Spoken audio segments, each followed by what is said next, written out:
think there's three things. First is authenticity. Does the actor genuinely connect with the character? And do they bring a different performance that feels real and relatable? And I'm always looking for someone who's bold.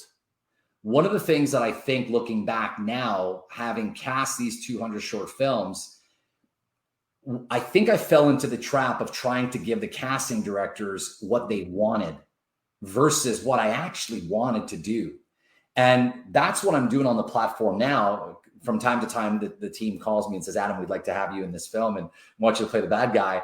And then I get to go back to my roots as an actor and really take some bold risks, and really resonates well with the audience. And they really dislike me in these roles. And that's because I'm being bold. I'm no longer afraid of how I will be perceived by the casting director. And I think being bold in your audition is really, really important. And understanding that it's not a no or a yes.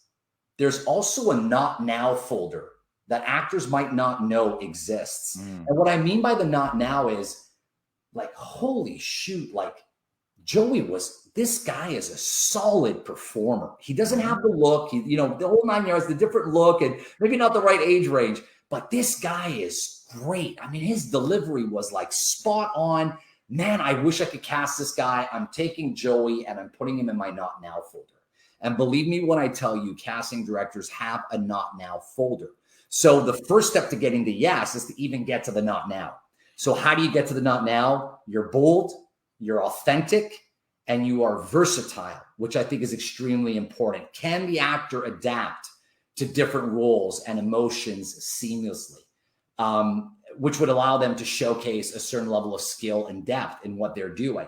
Now, obviously that happens a little bit more in live auditions, which tend to be a little bit on the downside right now. It's more on the self-tape side, but I would love to see two very different options that are both bold, that showcases that range. I'd rather you go way bigger or way lower, but be able to see that range in your performance, to know that you have that capability of arc in your performance versus something that's very similar that you think is what I'm looking for, that will be, chances are, like 65 to 70% of the rest of the self-tapes that I will watch.